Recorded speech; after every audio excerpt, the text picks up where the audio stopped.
Welcome back to Video for the Day. This is Sankarshan speaking to you from Toronto, Canada. You want to always be in bliss? You always want to be connected? Well, you just got to be Krishna conscious. Krishna is a reservoir of unlimited pleasure, unlimited love, unlimited mercy. Just connect with him by loving service, by lovingly calling out his names.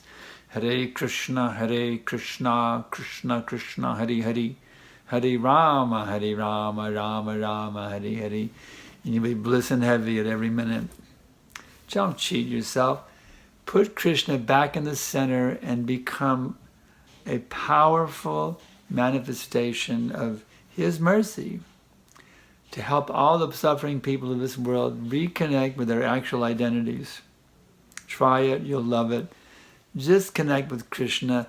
Just put Krishna back in the center and you'll know what I'm talking about. It's simply wonderful. Thanks for tuning in.